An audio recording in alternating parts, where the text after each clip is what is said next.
जो पिछला हमने टॉपिक देखा था राष्ट्रीय महिला आयोग का, और जिसमें हमने एक मुद्दा डिस्कस किया था, इसी मुद्दे की सीरीज में आज हम देखेंगे भारत म्यांमार संबंध। चर्चा में है हमारे foreign secretary chief of defence staff ने म्यांमार की विजिट की। तो यहां पर अभी हमें भारत म्यांमार एक पूरा का पूरा टॉपिक के तौर पर तैयार करना है, जिसे हम इस यूपीएससी सीएससी हिंदी चैनल के द्वारा कर रहे हैं। यह करंट अफेयर्स के लिए डेडिकेटेड चैनल है और इसमें जो है हम एडवांस तैयारी कर रहे हैं, बट फाउंडेशन के लिए हम अनअकैडमी का पेड सब्सक्रिप्शन ले सकते हैं, जहां बेसिक से हमें फाउंडेशन की तैयारी जो जीएस पेपर 1, 2, 3 और 4 के लिए चाहिए वह करवाए जाए। इसके लिए आप अनअकैडमी सब्सक्राइब कर सकते हैं, जहां आपको मिलेगी live class, live test and quizzes, structured format में कोर्सेज और इन सब का अनलिमिटेड एक्सेस। 1 ईयर की फीस जो है इसकी वह है 49,500, जहां 15,000 से भी ज्यादा आपको कोर्सेज अवेलेबल होंगे। फायदा यह है कि आप जीरो से एडवांस तक जो आपको फाउंडेशन चाहिए वो बेस्ट ऑनलाइन एजुकेटर से आपको मिलेगा। आप रेफरल कोड अप्लाई कीजिए अमितजैन, आपको 10% ऑफ मिलेगा। फीस हो जाएगी 44,550। 2 ईयर फीस 72,000। अप्लाई कीजिए रेफरल कोड अमितजैन, फीस हो जाएगी आपकी 64,800। यह प्लस प्लेटफॉर्म की फीस है, जहां आपको मिलेगी live class, test series, unlimited practice और स्ट्रक्चर्ड शेड्यूल। बट यहीं आइकॉनिक प्लेटफॉर्म भी है, जिस एग्जाम के लिए आपको 1-to-1 मेंटोरशिप, 1-to-1 एक गाइड करने वाला चाहिए, उसके लिए आइकॉनिक प्लेटफॉर्म लाया गया है, जिसकी 1 ईयर की fees 64,000। Apply referral code Amit Jain, fees आपकी हो जाएगी 57,600। 2 year fees 99,000। Apply referral code Amit Jain, fees 89,100। तो एक निश्चित दिशा में आप अपनी तैयारी कर सकते हो, और यहां पर आपको बेसिक से एडवांस जो है कोर्स मिलेंगे। दिवाली के वेकेशन है, बट इसमें भी आपको अपनी तैयारी को कंटिन्यू करते रहना चाहिए। तो आज का हमारा मुद्दा होगा भारत म्यांमार। इसे मैं हिंदी में समझाऊंगा और कोई बताएगा भारत म्यांमार मुद्दा क्यों हम पढ़ रहे हैं, why, what is the reason. Reason है सबने लिख लिया ना, महिला आयोग वाला, ठीक है। रीजन यह है, जो हर्षवर्धन श्रृंगला है आपके विदेश सचिव तथा जो चीफ ऑफ आर्मी स्टाफ है, उनकी विजिट हुई थी म्यांमार अभी, और अभी हाल ही में हमने मलाबार एक्सरसाइज में ऑस्ट्रेलिया को भी इनवाइट किया है। तो जिस तरह हम क्वाड से इंडो पैसिफिक क्षेत्र की तरफ लुक इन कर रहे हैं, तो उसमें म्यांमार के साथ हमारा रिलेशन तथा म्यांमार हमारे लिए क्यों आवश्यक है, उस संदर्भ में हम ये पढ़ रहे हैं। अब आर्टिकल यूपीएससी हो सकता है इंडिया म्यांमार, बट इसकी संभावना बहुत कम है कि तुम्हें भारत म्यांमार के संदर्भ में प्रश्न पूछेगा। पर पूछेगा तो भारत और सारे नेबरहुड को एक साथ लेते हुए, या म्यांमार को जो पूछेगा तो वह स्पेसिफिक या तो चीन को लेते हुए या भारत म्यांमार को लेते हुए पैसिफिक पर वह प्रश्न पूछेगा। या जब वह भारत बांग्लादेश के कंटेक्स्ट में भी क्वेश्चन पूछेगा तो कैसे तुम म्यांमार को यहां ले आओ, या भारत चीन के संदर्भ में अगर क्वेश्चन पूछेगा तो तुम म्यांमार को कैसे इस मुद्दों में ले आओ, तो उस संदर्भ में तुम्हें पॉइंट्स काम आएंगे। पिन पॉइंट म्यांमार पर प्रश्न नहीं होगा, ठीक है। अब ये संदर्भ में हम यह देख रहे हैं कि यह विजिट हुई है, अगले साल तुम्हारे लिए काम का नहीं होगा क्योंकि तुम लोगों को 2021 में देना है। बट ये मुद्दा जो है तुम्हारे काम का होगा। जैसे हम जो भी मुद्दा कर रहे हैं, ये मुद्दा तुम्हारा सदाबहार रहेगा। अगर तुम 2 साल से पढ़ रहे हो तो सारे टॉपिक वो रिपीट ही हो रहे होंगे, बस उनका संदर्भ चेंज हो जा रहा होगा। जैसे कुछ मुद्दा आएगा तो पिछले साल जो करवाए हैं वो लिखे हुए हैं, तो वो हैंड रिटन देकर मैं सीधा ही मुद्दा उसको समझाऊंगा। ठीक है, तो लिखो पहले संदर्भ। भारत म्यांमार, विदेश सचिव of chief of army staff की विजिट म्यांमार। ऐसे ही अगर अगले साल इंडिया म्यांमार तुम्हें प्रिपेयर करना है, वह उस समय चर्चा में है, तो खाली तुम अपनी कॉपी में संदर्भ चेंज कर दोगे, क्योंकि संदर्भ को जब तुम करंट में आंसर लिखते समय करंट बताओगे, यूपीएससी तुम्हें मार्क्स ज्यादा देगा। तो लिख लो संदर्भ, विदेश सचिव चीफ ऑफ आर्मी स्टाफ की म्यांमार विजिट। नाम याद नहीं रखना है, ना तुम्हें एग्जाम में याद रहेगा और ना लिखने से तुम्हें एक्स्ट्रा मार्क्स मिलेंगे। संदर्भ, विदेश सचिव of chief of army staff की म्यांमार विजिट। अब जब ये म्यांमार विजिट हुई है तो हम ही ने क्या किया है, जो नैपई ताऊ है म्यांमार की न्यू कैपिटल, वहां पर हमने एक लायजन ऑफिस की स्थापना की है, हमारे एम्बेसी की, हमारा जो दूतावास है उसकी, ताकि वह वहां पर जो पावर सर्कल है उससे लायजन कर सके, उसके संदर्भ में भारत का सॉफ्ट पावर जो है वो विकसित कर सके और भारत की जो नीतियों के संदर्भ में बेटर कोऑर्डिनेशन कर सके। सबसे पहले 2017 में ही जो है चीन ने लायजन ऑफिस स्थापित कर दिया था, बट भारत जो है अभी अभी उसने जो है ये लायजन ऑफिस विकसित किया है। इसके साथ ही भारत ने म्यांमार में जो पेट्रोलियम रिफाइनरी है उसको बनाने के लिए भारत ने प्रपोज किया है कि वह $6 बिलियन का निवेश करेगा। यह भी एक संदर्भ है जो इस विजिट में जो है घोषणा हुई है। तो वहां सेकंड पॉइंट लिख लो, सेकंड स्टार मार्क करके, भारत ने नैपई ताऊ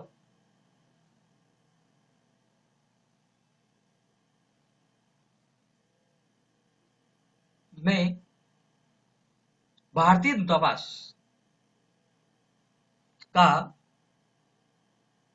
लायजन ऑफिस चालू किया है। इसके अलावा सर रिपीट करना, आवाज नहीं आ रही। भारत ने नैपई ताऊ में भारतीय दूतावास का लायजन ऑफिस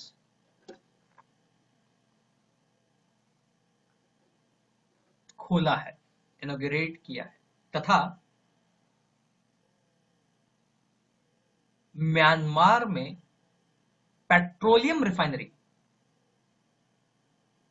के लिए $6 बिलियन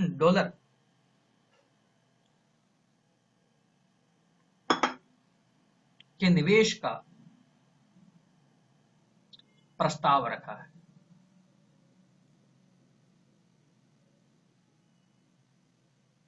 ठीक है, अब मैं तुम्हें एक फॉर्मेट बता देता हूं, कैसे तुम्हें आईआर का मुद्दा हमें देखना होता है।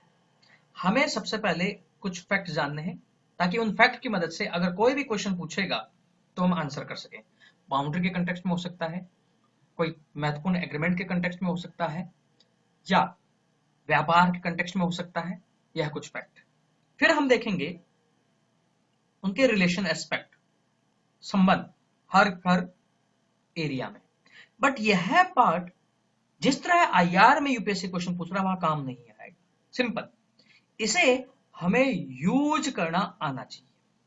महत्वपूर्ण जो आईआर में वो हमें देखना होता है, भारत को किसी देश की जरूरत क्यों, या जो अन्य देश जो हम पढ़ रहे हैं उसको भारत की जरूरत क्यों। अब इन दोनों में जो है डायनेमिज्म आएगा। वर्तमान की जो भू राजनीति चल रही है, जियोपॉलिटिक्स, वर्तमान की जो जियो इकोनॉमिक्स, भू आर्थिक जो चल रहा है, उसके कंटेक्स्ट में मुद्दे। फिर जो भी विश्व में पावर स्ट्रगल चल रहा है, चीन, यूएसए, रशिया, इन सबको लेकर जो नए डायनेमिज्म आ रहे हैं, क्वाड, ब्रिक्स, रिक, इन सबके पॉइंट यहां पर आएंगे। अगर यह पार्ट क्लियर है तो आईआर का कोई मुद्दा सॉल्व कर लोगे। और आईआर जो है वह बेसिकली करंट से पूछता है। और इसमें भारत का हित किसी रीजन, किसी कंट्री के विजिबिस या ऑर्गेनाइजेशन पर प्रश्न पूछता है। ऐसा कभी प्रश्न नहीं पूछेगा जो उस रीजन में भारत इन्वॉल्व ना हो। जैसे अभी अजरबैजान और वहां पर जो मुद्दा चल रहा है, वह प्रश्न कभी यूपीएससी नहीं पूछेगा क्योंकि वहां भारत है ही नहीं। अब अब्राहम अकॉर्ड पर डायरेक्ट क्वेश्चन नहीं पूछेगा, पर उस अब्राहम अकॉर्ड जो वेस्ट एशिया में हुआ उसकी वजह से भारत पर क्या इंपैक्ट, उस पर प्रश्न कभी भी पूछ सकता है। तो यह एक अपना माइंडसेट रखना कि आईआर में कैसे क्वेश्चन पूछता है। ठीक है। फैक्ट, फैक्ट में, क्योंकि ये फैक्ट ही हमें काम आएंगे कि भारत के लिए म्यांमार क्यों इंपॉर्टेंट है, म्यांमार भारत के लिए इंपॉर्टेंट क्यों है।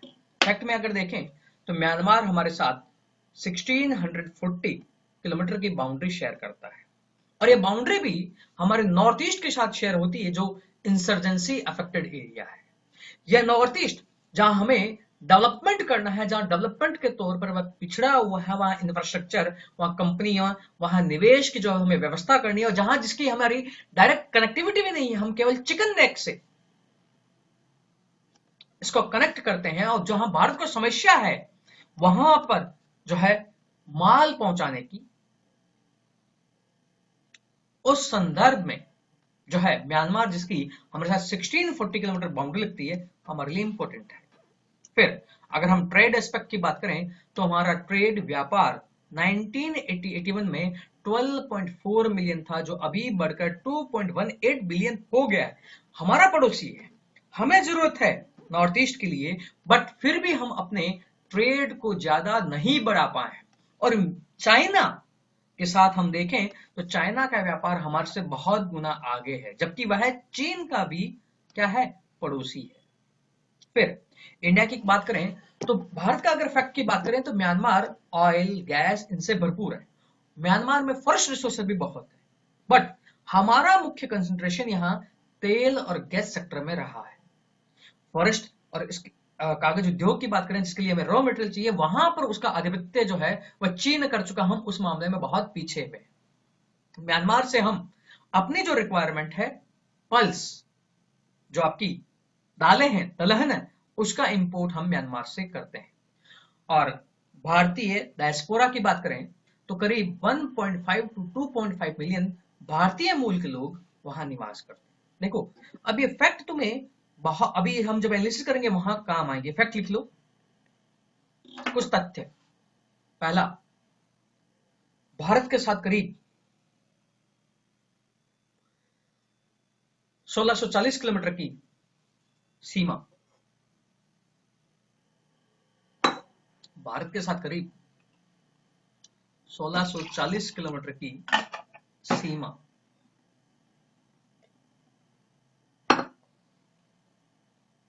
नेक्स्ट, व्यापार। अब इसको पूरा मत लिखना है, इतना ही लिखना। 1980-81 में कितना, 12.4 मिलियन। 2016-17 में कितना, 2.18 बिलियन। और यहीं पर एक लाइन लिख देना, परंतु चीन का हमसे कई गुना ज्यादा।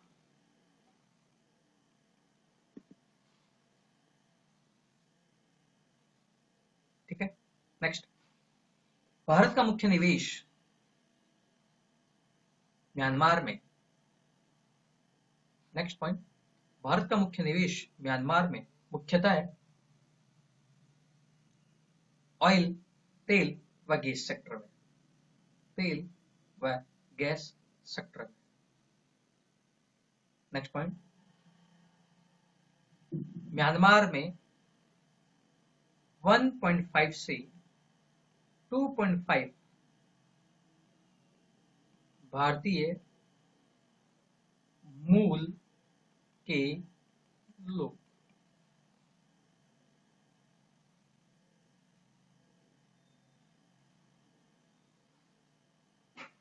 ठीक है,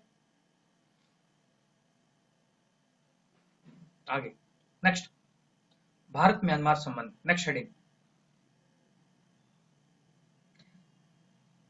हम म्यांमार जरूर कर रहे हैं, याद रखना।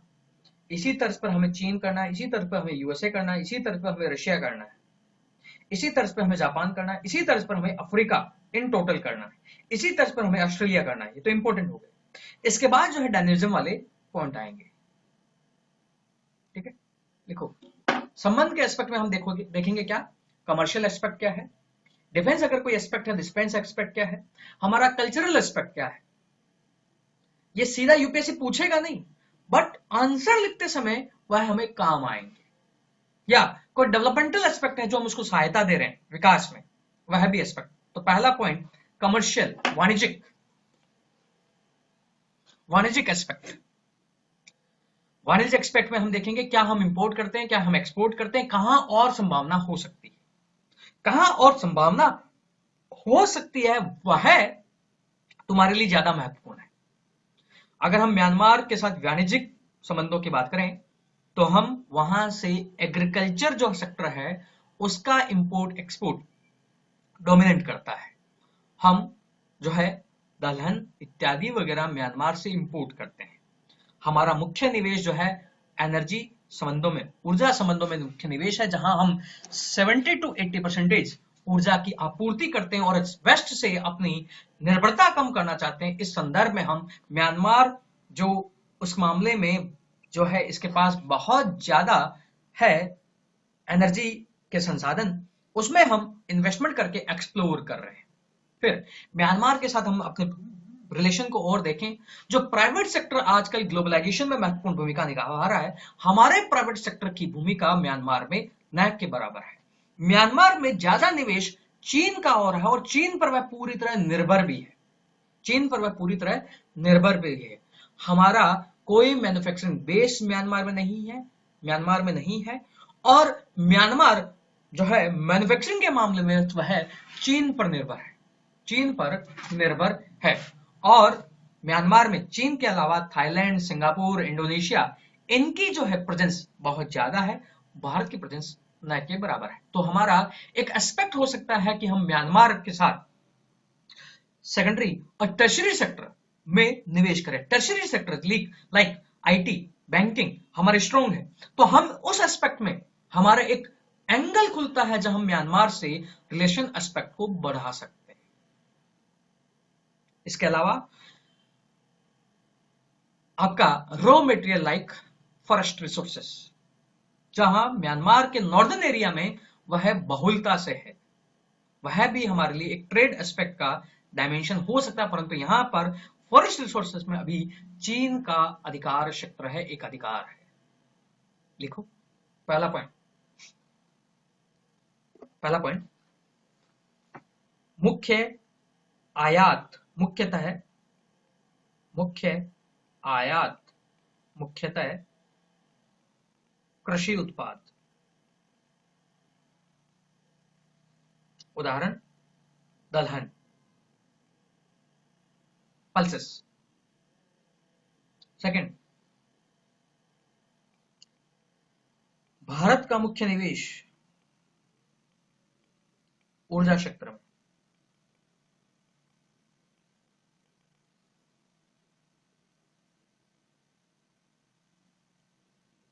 नेक्स्ट,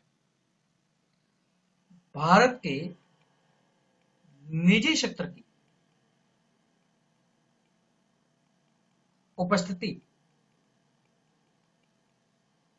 म्यांमार में न के बराबर।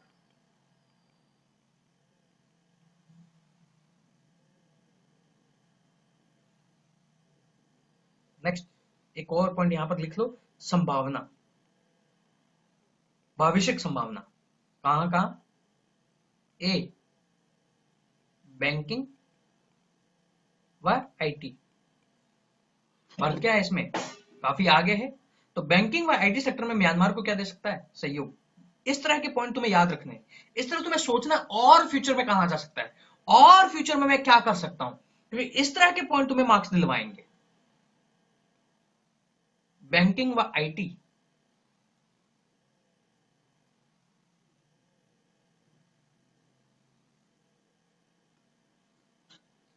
भी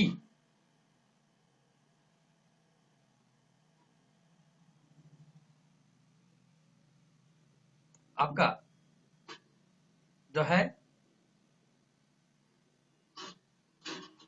बैंकिंग व आईटी एक महत्वपूर्ण भूमिका है। इसके अलावा म्यांमार अभी डेवलपमेंटल प्रोसेस में है। तो डेवलपमेंटल प्रोसेस में है तो इंडिया एजुकेशन, शिक्षा, हेल्थ इत्यादि में भी म्यांमार के साथ सहयोग कर सकता है। यह सेम पॉइंट तुम अफ्रीका में भी लिख सकते हो, इंडिया अफ्रीका रिलेशन में भी। तो इसी में आ जाएगा टेली एजुकेशन, टेली हेल्थ, इस तरह वर्ड लिखोगे, ठीक है। Tele health, tele education, tele means internet के द्वारा। सर इसमें मिलिट्री इक्विपमेंट भी सप्लाई कर सकती है हाँ हम? हाँ भाई आ जाएगा। सी मिलिट्री इक्विपमेंट जो अभी वह चीन पर निर्भर है और अपने डाइवर्सिफिकेशन करना चाहता है, और जो हमने मेक इन इंडिया प्रोग्राम चालू किया है जिसमें हम डिफेंस इक्विपमेंट बना भी रहे हैं, तो उसके लिए हमारा म्यांमार एक एक्सपोर्ट मार्केट बन सकता है, और इसमें वह कुछ इंपोर्ट भी कर रहा है, मिलिट्री इक्विपमेंट का एक्सपोर्ट। अब इसमें जब तुम लिखने जाओगे तो ऐसा नहीं लिखोगे मिलिट्री इक्विपमेंट का एक्सपोर्ट। जब मान लो जब तुम पैराग्राफ में लिखने जा रहे हो तो लिखोगे make in India, make in India. और मेक इन इंडिया के तहत जो हमें डाइवर्सिफिकेशन करना है मार्केट का, तो उसमें हमारा म्यांमार एक इंपॉर्टेंट पार्टनर हो सकता है, इस तरह। ठीक है, नेक्स्ट विकासात्मक पहलू, डेवलपमेंटल एस्पेक्ट, जहां हमारा कॉपरेशन है, जहां हमारा रिलेशन अच्छा है, जहां हम म्यांमार से सहयोग कर रहे हैं।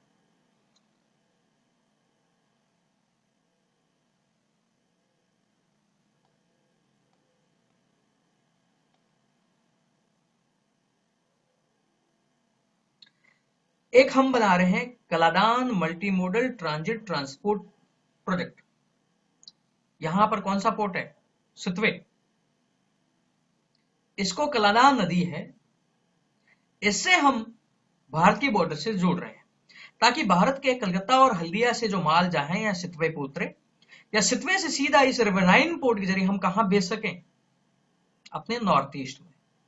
तो हमारे नॉर्थ ईस्ट के विकास के लिए, प्लस यहां सितवे से अगर जाएगा जो रॉयल्टी जो मिलेगी, जो कर वगैरह मिलेगा, इससे म्यांमार को भी रेवेन्यू होगा, और यह हमारी जरूरत है जो नॉर्थ ईस्ट में निवेश की, जो नॉर्थ ईस्ट में विकास की, उस एस्पेक्ट को भी पूरा कर रहा है। इसका निर्माण भारत कर रहा है। इसके अलावा ट्राइलेटरल हाईवे प्रोजेक्ट जो म्यांमार और उसको कनेक्ट करते हुए जो है, इस प्रोजेक्ट में भी भारत सहयोग दे रहा है। इसके अलावा जो बॉर्डर एरियाज हैं, उन बॉर्डर एरियाज जो इंसर्जेंसी अफेक्टेड है, उन बॉर्डर एरिया के विकास के लिए भी भारत अपनी तरफ से जो है असिस्टेंस प्रोवाइड कर रहा है उन सीमांत क्षेत्रों में, इन सीमावर्ती क्षेत्रों में विकास के लिए। इसके अलावा बीसीआईएम कॉरिडोर की भी बात हो रही है, जिसमें भारत, चाइना, इंडिया, म्यांमार, जो इन चारों देशों को कनेक्ट करेगा। अगर ये चारों देश कनेक्ट होंगे तो यह म्यांमार के भी डेवलपमेंटल एस्पेक्ट में सहायक होगा। ठीक है, लिखो डेवलपमेंटल एस्पेक्ट। ये देखो प्रीलिम्स के पॉइंट हैं, इसी प्रीलिम्स के पॉइंट को तुम्हें मेंस में ऐड करना है।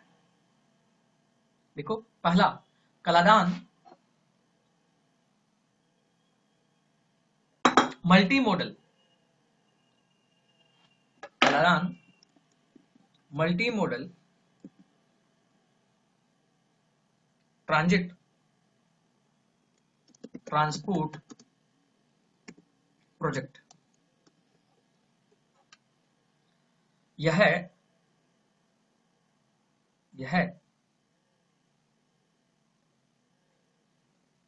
भारत के नॉर्थ ईस्ट के विकास में सहायक होगा, जहां रखाइन, RAKHINE, रखाइन राज्य के सितवे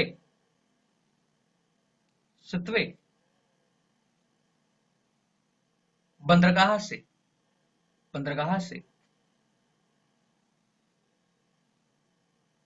कलादान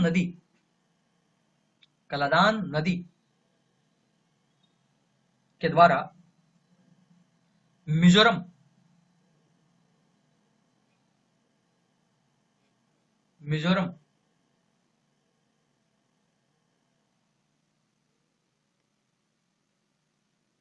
राज्य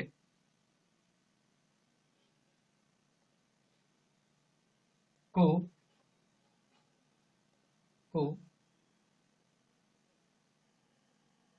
माल पहुंचाने में यह मदद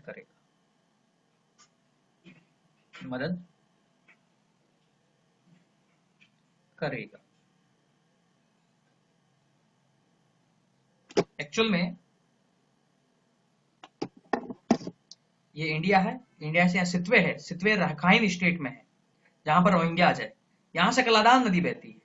इस कलादान नदी से हम रिवराइन होते हुए रूट के जरिए हम मिजोरम को कनेक्ट करेंगे। तो इस तरह भारत की जो चिकन नेक की प्रॉब्लम है, भारत की जो प्रॉब्लम है कनेक्टिविटी की नॉर्थ ईस्ट से, इसका समाधान इससे हो सकता है और इसके लिए सहयोग भारत ही दे रहा है। तो भारत को तो मदद मिलेगी, इससे म्यांमार को भी राजस्व प्राप्त करने में, रेवेन्यू प्राप्त करने में क्या मिलेगी? मदद मिलेगी। ठीक है, next trilateral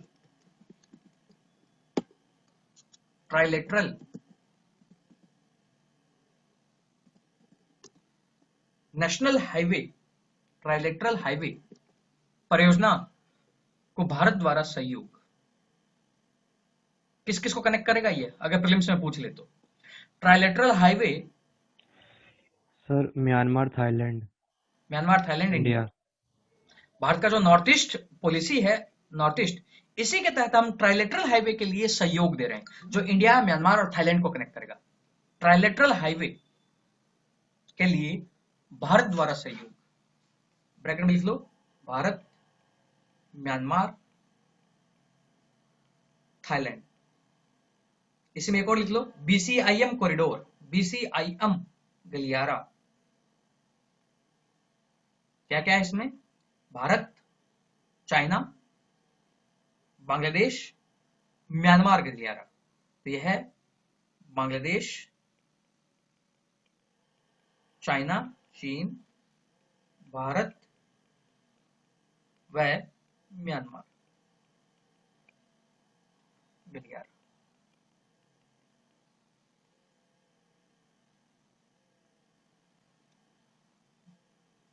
no problem Shalini, वो रिकॉर्डेड देख लेना। ठीक है, गलियारा, इसके लिए भी भारत द्वारा सहयोग। नेक्स्ट, सीमावर्ती क्षेत्रों में विकास के लिए भारत द्वारा सहयोग।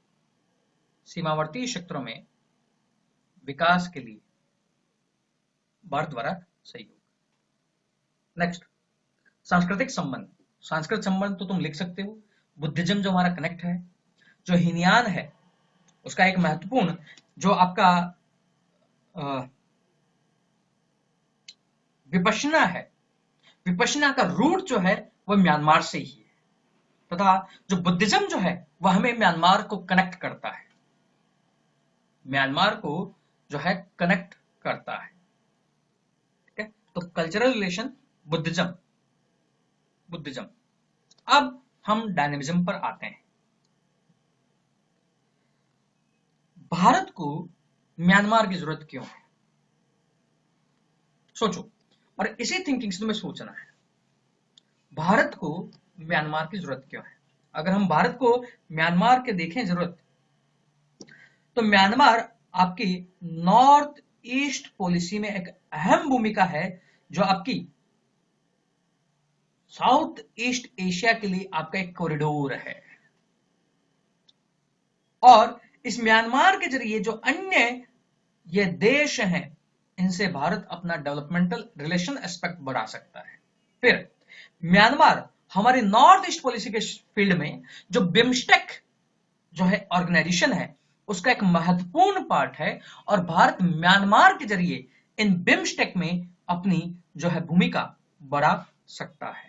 फिर म्यांमार जो है साउथ एशिया के लिए भारत का गेटवे है, और नई जियोपॉलिटिक्स में जो साउथ ईस्ट एशिया एक हब बनकर उभर रहा है। और इस कंटेक्स्ट में चीन को काउंटर करने के लिए भी जो साउथ ईस्ट एशिया की भूमिका है, उसका जियोपॉलिटिकल इंपोर्टेंस जो बढ़ रहा है, तो वहां पर भारत की प्रेजेंस को और अधिक करने के लिए म्यांमार भारत का एक इंपॉर्टेंट गेटवे है साउथ ईस्ट एशिया के लिए। फिर जो हमारी नेबरहुड फर्स्ट पॉलिसी है, जो हमारी एक्ट ईस्ट पॉलिसी है, एक्ट फार ईस्ट पॉलिसी है, उसके इंपॉर्टेंट ब्रिज पर खड़ा है म्यांमार। यह हमारे नेबरहुड है। तो यहां से इस ब्रिजिंग के जरिए हम जो है साउथ ईस्ट एशिया को और ज्यादा जो है अपने रिलेशन एस्पेक्ट बढ़ा सकते हैं। इसके अलावा जो नॉर्थ ईस्ट में जो इंसर्जेंसी है, जिसका जो हब है वह म्यांमार है, तो उसको काउंटर करने के लिए, उसको नलिफाई करने के लिए हमें म्यांमार का सहयोग आवश्यक है। तथा नॉर्थ ईस्ट में जो गोल्डन ट्रायंगल की वजह से जो अफीम, जो ड्रग की समस्या है, उसको काउंटर करने के लिए हमें म्यांमार की आवश्यकता है। म्यांमार में जो इंसर्जेंट का बेस है, जिनको तथाकथित चाइना से सहयोग दिया जा रहा है, चाइना के द्वारा आर्म्स वगैरह सप्लाई प्रदान की जा रही है, और अभी जो वर्तमान में देखा गया है कि उस इंसर्जेंसी का रिलेशन जो है नक्सलिज्म से भी बढ़ रहा है। तो नक्सलिज्म जो इंडिया में इंटरनल सिक्योरिटी थ्रेट बन रहा है, तो उसको भी काउंटर करने के लिए म्यांमार के जरिए हम उन इंसर्जेंट्स ग्रुप्स को दबाकर जो है अपने इस इंटरनल सिक्योरिटी की प्रॉब्लम को भी सॉल्व कर सकते हैं। तथा एक हमारे लिए इंपॉर्टेंट पार्ट है, केवल और केवल फॉरेन रिलेशन में ही नहीं, अपितु हमारी डोमेस्टिक पॉलिटिक्स को लेकर, नॉर्थ ईस्ट में विकास को लेकर, जिस तरह हमने कलदान मल्टी मॉडल प्रोजेक्ट हाईवे चालू किया है, इसके अलावा जो BCIM कॉरिडोर है, जो ट्राइलेटरल हाईवे है, जिसके इंटीग्रेशन के जरिए हम नॉर्थ ईस्ट को एक नया रूट प्रदान करके वहां डेवलपमेंट को और अधिक बढ़ा सकते हैं। इस कारण हमारे लिए म्यांमार बहुत अधिक महत्वपूर्ण है। IR में कुछ भी आए, कुछ नहीं सोचना है, तुम्हारा मैपिंग पार्ट स्ट्रॉन्ग होना चाहिए, और उस मैप के जरिए बस तुम रिलेशन बनाते रहो। नॉर्थ ईस्ट है, इंसर्जेंसी का बेस, इसको कैसे कंट्रोल करो, यहां से चीन इसको सहयोग दे रहा है, और यह इंसर्जेंट फिर नक्सलाइट को भी कर रहे हैं, तो कैसे म्यांमार के सहयोग से, जो म्यांमार अभी डाइवर्सिफाई भी होना चाहता है, चीन से अपनी निर्भरता भी कम करना चाहता है, तो इसके एस्पेक्ट में कैसे हम म्यांमार के सहयोग से इसको नलिफाई कर सकते हैं।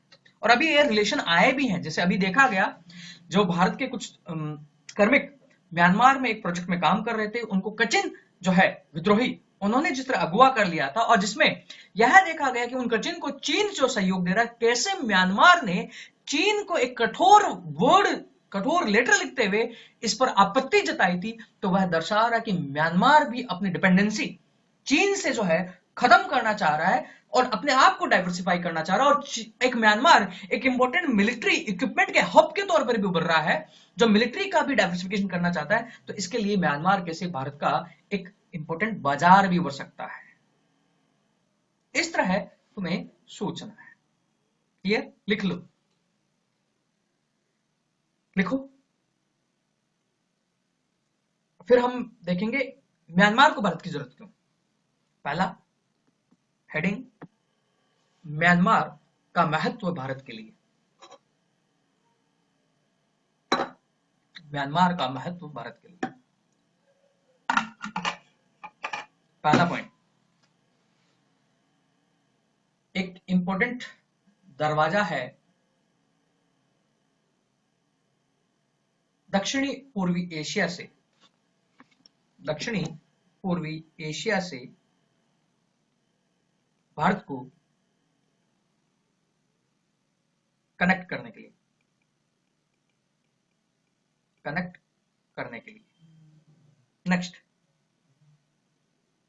नेक्स्ट बिम्स्टेक का एक इंपॉर्टेंट, एक महत्वपूर्ण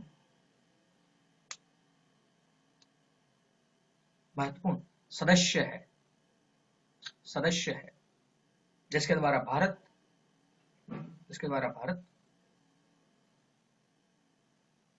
बिम्स्टेक को सार्क के विकल्प के तौर पर, सार्क के SAARC, सार्क के विकल्प के तौर पर देख रहा है, सार्क के विकल्प के तौर पर देख रहा है। सेकंड, म्यांमार भारत की पड़ोसी पहले नीति, नेबरहुड फर्स्ट पॉलिसी, पड़ोसी पहले नीति तथा एक्ट ईस्ट पॉलिसी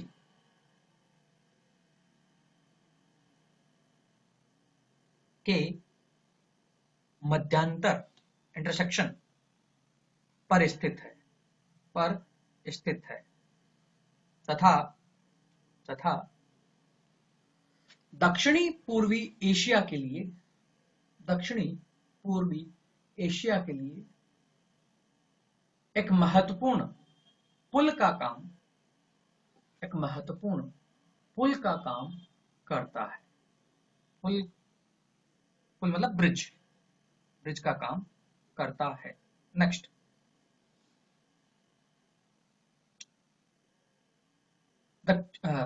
भारत के उत्तर पूर्वी राज्यों में उग्रवाद पर लगाम लगाने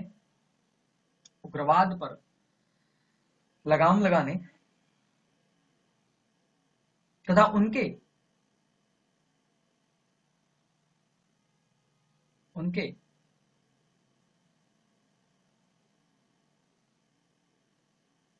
संसाधनों पर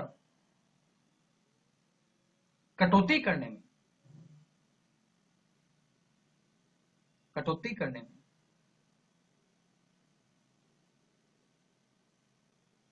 भारत का महत्वपूर्ण साझेदार हो सकता है। नेक्स्ट,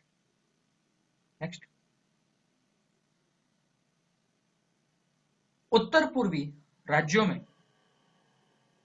पहुंच का एक माध्यम।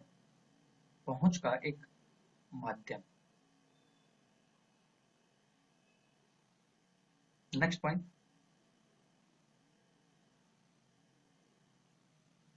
म्यांमार जिस तरह जनतंत्र के बाद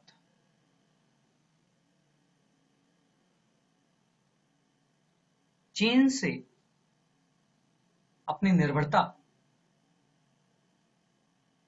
कम कर रहा है और एक नया बाजार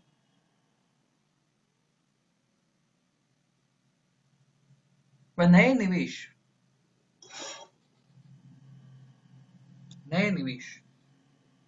को ढूंढ रहा है, उसमें Bharat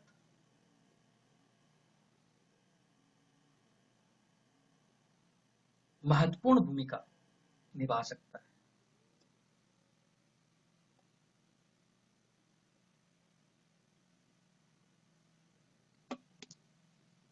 next,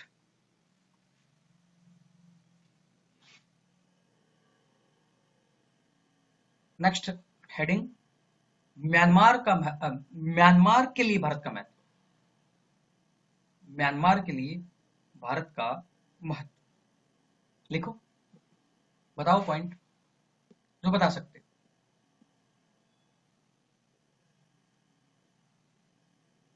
sir, to decrease dependence on China से जिस तरह वो अपने आप को डाइवर्सिफाई करना चाहता है, और ठीक है, और बताओ। अभी उसका जनतंत्र हुआ है, डेमोक्रेटिक सेटअप हुआ है, पहले वह मिलिट्री रूल करता था, तो विश्व में भी उसको जो अपना स्टेटस बढ़ाना है तो उसका रूट चीन के जरिए नहीं जाता है, उसका रूट भारत के जरिए जाता है, क्योंकि भारत की जो स्टैंडिंग है वर्ल्ड लेवल पर, उसका सहारा लेकर म्यांमार भी अपने स्टैंडिंग को ग्लोबल लेवल पर उठा सकता है। अगर वह उठाता है, उसकी इमेज अच्छी जाती है मार्केट में, तो वहां पर भी इन्वेस्टमेंट के रूट क्या खुल जाएंगे, ओपन हो जाएंगे अन्य जगह से। ठीक है, और बताओ।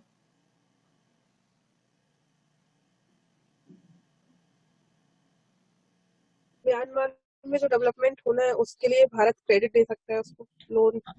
म्यांमार के लिए जो डेवलपमेंट के लिए जो क्रेडिट लाइन वगैरह चाहिए, और जो अपने आप को वह चीन की डेट ट्रैप पॉलिसी से बचाना भी चाहता है, जैसे उसने अनुभव किया है। जैसे श्रीलंका में क्या हुआ, हेम्बनटोटा पोर्ट बनाया। अब हेम्बनटोटा पोर्ट में श्रीलंका ने देखा कि वह तो पूरी तरह चाइना पर निर्भर हो गया है, वह डेट ही नहीं चुका पा रहा है। ऐसा ही म्यांमार के साथ भी हुआ है, ऐसा ही म्यांमार के साथ भी हुआ है।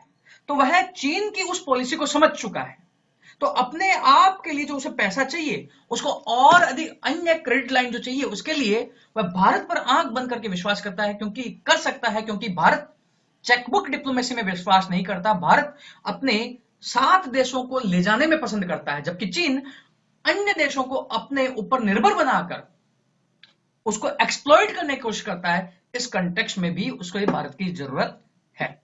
समझ में आ रहा है कैसे लिख रहा हूं, कैसे बोल रहा हूं? भारत के जैसे यूएस के साथ, अभी इजराइल के साथ, ईरान के साथ, सभी के साथ अच्छे संबंध हैं, तो म्यांमार भारत के थ्रू इन सबसे अच्छे संबंध बना सकता है और निवेश वगैरह को आकर्षित कर सकता है, डिफेंस वही तो मैंने उपकरण बोला, ले सकता है। वही तो मैंने बोला, भारत का सहारा लेकर अपने ग्लोबल स्टैंडिंग को म्यांमार क्या कर सकता है, अच्छा कर सकता है। तो उससे निवेश के रूट वहां खुलेंगे। और लिख लो ये पॉइंट, लिखो। सर, हाँ बोलो भारती। चेकबुक डिप्लोमेसी का क्या मतलब हुआ? चेकबुक क्या है, चाइना क्या करता है, ये लो पैसा, ठीक है, हम जितना पैसा चाहिए तुम्हें देंगे, ठीक है। उस देश को अपने ऊपर पूरी तरह निर्भर बनाकर फिर उसकी राजनीति को, उसकी डिप्लोमेसी को अपने अकॉर्डिंग मोल्ड करता है। समझ में आया? हाँ सर, आ गया।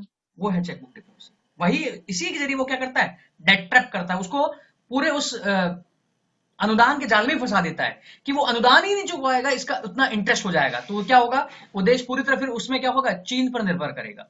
यही पॉलिसी चीन खेलता है। ये इस तरह के वर्ड तुम्हें पिकअप करके एग्जाम में लिखने भी होंगे। देखो, पहला, चीन से परे या चीन से अपनी निर्भरता कम करने के लिए, to reduce the dependency on चीन इट रिक्वायर इंडिया। चीन से अपनी निर्भरता कम करने के लिए इसे भारत की जरूरत है। सेकंड पॉइंट, अपनी अंतरराष्ट्रीय छवि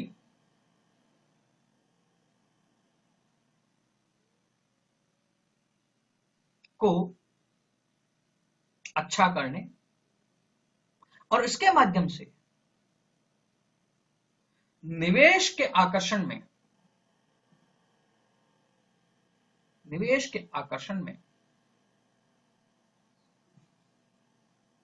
भारत पर वह विश्वास कर सकता है, भारत पर वह विश्वास कर सकता है। To improve its international image, and to attract global investment, it can rely on India,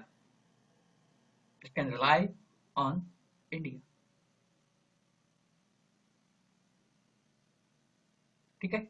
इसके अलावा भी क्या है, चीन अपनी एक्सपेंशनिस्ट पॉलिसी तो अपना ही रहा है, तो भारत ने जैसे उसके साथ किया, ऐसा ही विवाद म्यांमार के नॉर्थ में चीन के साथ है। तो कभी फ्यूचर में अगर म्यांमार के साथ चीन और म्यांमार के कॉन्फ्लिक्ट बढ़ते हैं, तो उसे एक ऑल वेदर फ्रेंड की आवश्यकता होगी जिस पर वह विश्वास कर सके। उसके लिए भी उसको भारत, देखो ये पॉइंट तुम्हें बनाने हैं, कहीं बुक्स में नहीं दिखेंगे, बस एटलस खोल के बैठना है, एटलस खोलकर बस एरिया को देखना और देखना है कि क्या क्या हो सकता है। अपने आप तुम्हारे आईआर के पॉइंट्स आएंगे, ऑटोमेटिक निकलेंगे तुम्हारे, ठीक है। नेक्स्ट लिखो, भारत म्यांमार के संबंधों में चुनौतियां।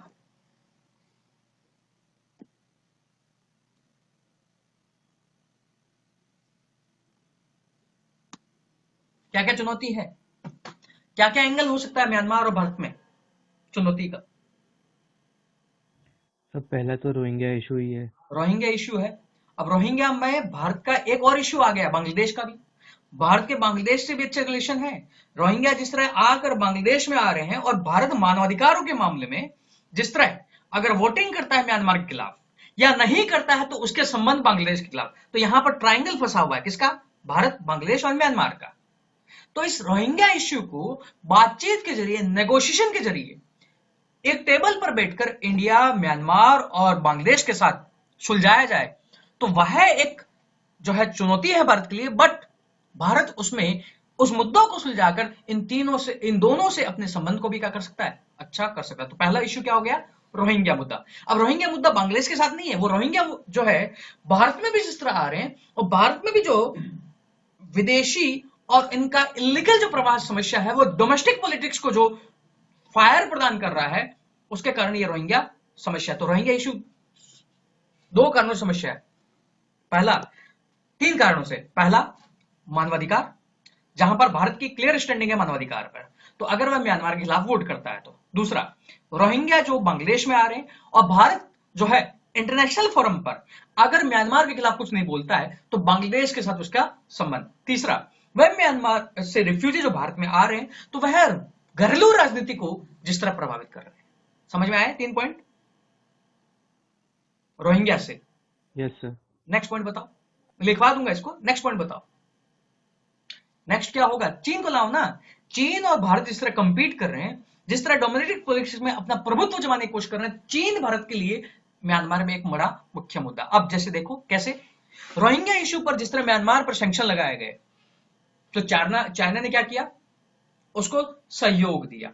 इवन मिलिट्री रूल में जब जुंता गवर्नमेंट थी, जुंता सरकार थी वहां, तब भी म्यांमार का इंटीग्रेशन, म्यांमार के साथ चीन का इंटीग्रेशन बहुत था, और भारत जो है उसके रिलेशन इतने अच्छे नहीं थे।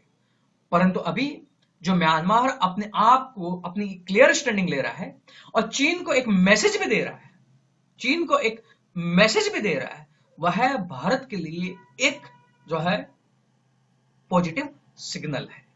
पॉजिटिव सिग्नल लिखो। चुनौती, पहला, भारत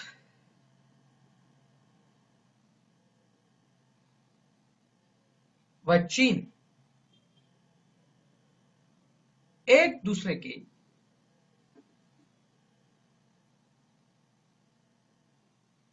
प्रतिस्पर्धी हैं म्यांमार में। और यह है भारत के लिए चुनौती। नेक्स्ट, रोहिंग्या मुद्दा। नेक्स्ट, रोहिंग्या मुद्दा। अब रोहिंग्या में लिखोगे रोहिंग्या मुद्दा। ए, मानवाधिकारों पर भारत की छवि व इस संदर्भ में उसका कदम बांग्लादेश व म्यांमार को नाराज। The standing of India on human rights, and in this context its step may annoy Bangladesh और म्यांमार। बांग्लादेश को कैसे नाराज करेगी? अगर भारत ने मानवाधिकार के मामले में कुछ नहीं बोला, तो उसको लगेगा कि यह जो है म्यांमार का पक्ष ले रहा है, बांग्लादेश का पक्ष नहीं ले रहा है, क्योंकि म्यांमार के रोहिंग्या इश्यू से बांग्लादेश प्रभावित हो रहा है। अगर म्यांमार के खिलाफ वह मानवाधिकार, ह्यूमन राइट्स काउंसिल वगैरह में बोलता है, तो म्यांमार नाराज होगा। तो यहां भारत एक बहुत बड़े द्वंद्व में फंसा हुआ है, किधर जाए। समझ में आया? नेक्स्ट, इसी में रोहिंग्या इश्यू में भारत की घरेलू राजनीति व रोहिंग्या प्रवासी, रिफ्यूजी, की समस्या, की समस्या। नेक्स्ट, तीसरा चैलेंज, थर्ड चुनौती।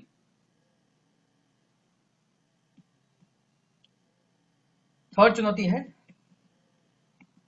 चीन के साथ म्यांमार का विशिष्ट संबंध। चीन के साथ म्यांमार का विशिष्ट संबंध, जहां अंतर्राष्ट्रीय सैंक्शन के बावजूद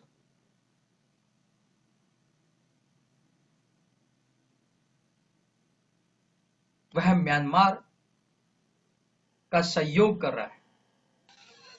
सर अंतर्राष्ट्रीय सैंक्शन होता है जैसे ईरान पर लगाता, अंतर्राष्ट्रीय सैंक्शन के बावजूद म्यांमार का सहयोग कर रहा है।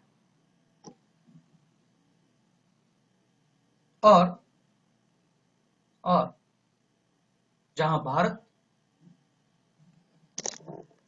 एक मूक दर्शक है, एक मूक दर्शक है,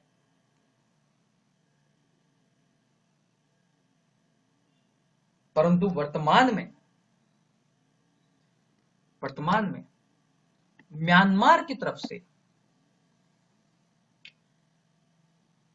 चीन की हस्तक्षेप नीतियों के प्रति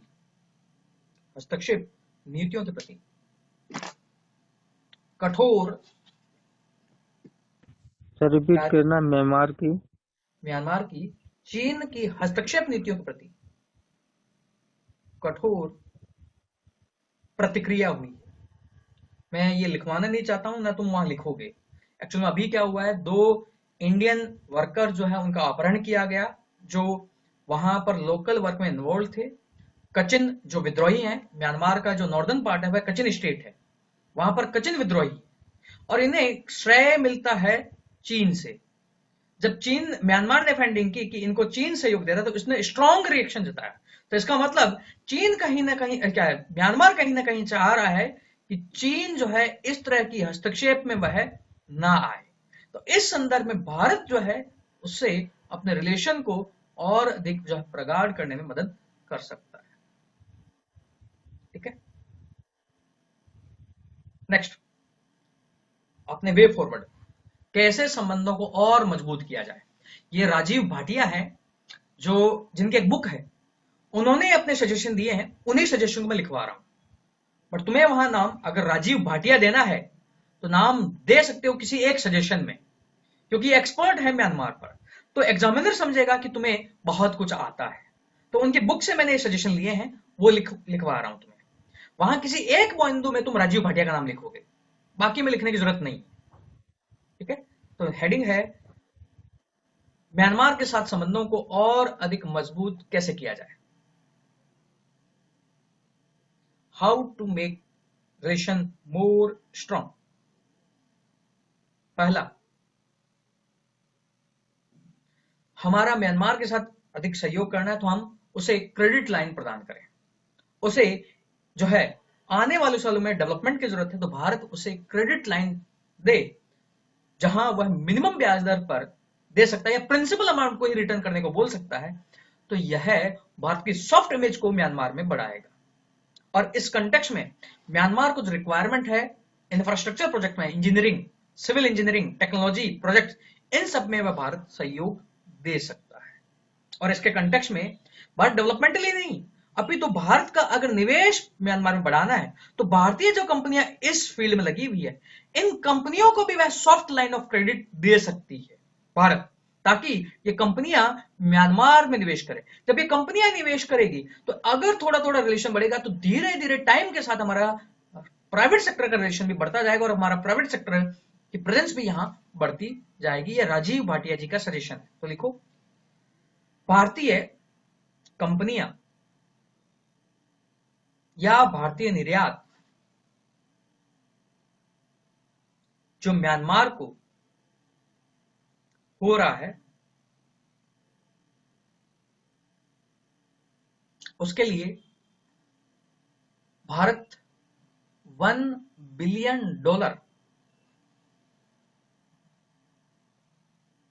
क्रेडिट की नई खिड़की खोल सकता है, न्यू विंडो। इसके अलावा राजीव सिकरी की अगर कभी बुक पढ़ी है, राजीव सिकरी जिन्होंने नेबरहुड पे लिखा है, उन्होंने पाकिस्तान के कंटेक्स्ट में लिखा था कि आपके देश के असली फ्रेंड वहां के लोग हैं, पॉलिटिशियंस नहीं। तो आप पीपल टू पीपल कॉन्टेक्ट बढ़ाओ।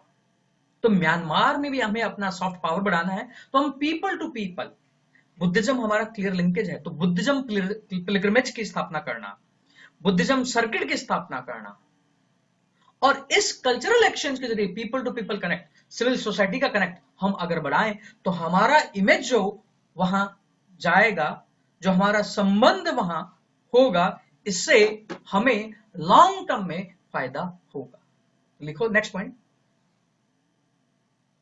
लोगों से लोगों, पीपल टू पीपल, लोगों से लोगों के जुड़ाव को बढ़ाना,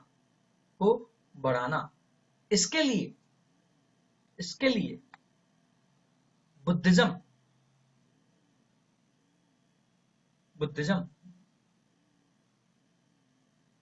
तथा बुद्धिस्ट तथा बुद्धिज्म पर्यटन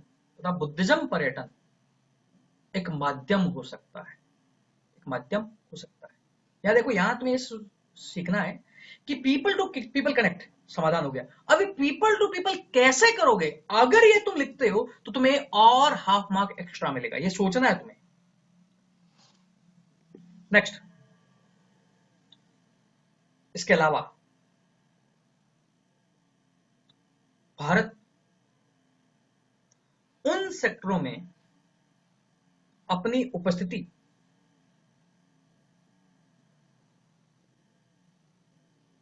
को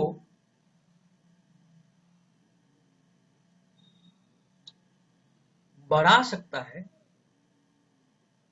जो म्यांमार के लिए आवश्यक है। और इस संदर्भ में कनेक्टिविटी एक महत्वपूर्ण आयाम हो सकता है। मीन्स हम वहां निवेश करें ना जहां विजिबल हो, जो मोर प्रोनाउंस्ड हो। अगर वह चीजें मोर प्रोनाउंस होगी तो भारत की इमेज म्यांमार में कैसी जाएगी। जैसे हम अगर कनेक्टिविटी चाहिए, हमें भी चाहिए, म्यांमार को भी चाहिए, अगर वह कनेक्टिविटी से हम साउथ ईस्ट एशिया को जोड़ें, उन तरह के हाईवे प्रोजेक्ट्स, इंजीनियरिंग प्रोजेक्ट्स में सहयोग करें तो कैसे होगा, वह देखना है। इस तरह के और भी सेशन तुम लिख सकते हो, ब्रैकेट में कहीं लिख लो, राजीव भाटिया का तुम्हें नाम देना है अगर म्यांमार के एस्पेक्ट में तुम कुछ लिखते हो तो। अब देखो, कनेक्ट करने को तो हम अभी यहां क्वाड, एशिया पैसिफिक को भी जोड़ सकते हैं। अभी मैंने कनेक्ट नहीं किया, आने वाले में हम जब देखेंगे एशिया पैसिफिक क्षेत्र, क्वाड, तब हम वहां जो पॉइंट लिखेंगे उन पॉइंट से तुम्हें फिर यहां लाना है, क्योंकि फिर अभी जो एक स्ट्रक्चर्ड वे में नहीं रहेगा तो तुम्हें वो कनेक्ट नहीं कर पाओगे, इसलिए मैंने वो पॉइंट यहां नहीं लिखे। अब नेक्स्ट क्वेश्चन है, इस पर क्वेश्चन लिखो हिंदी में, इंग्लिश में है, इंग्लिश में लिखा हुआ है, हिंदी में लिखो। म्यांमार के साथ अपने संबंधों को और प्रगति में ले जाना, और प्रगति में ले जाना सतत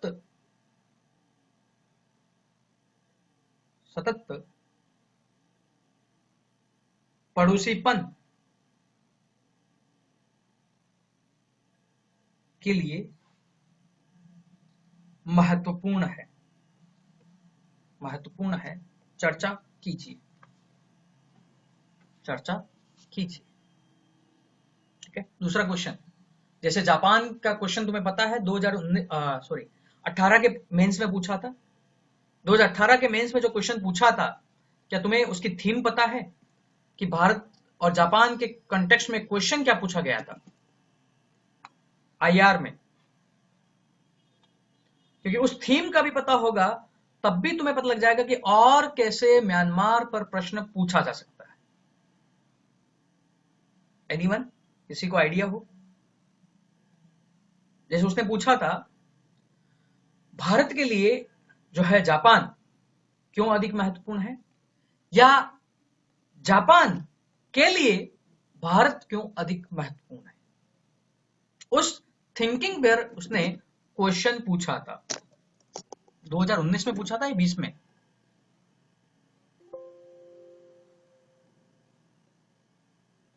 18 में नहीं पूछा है सर। 19 में शायद।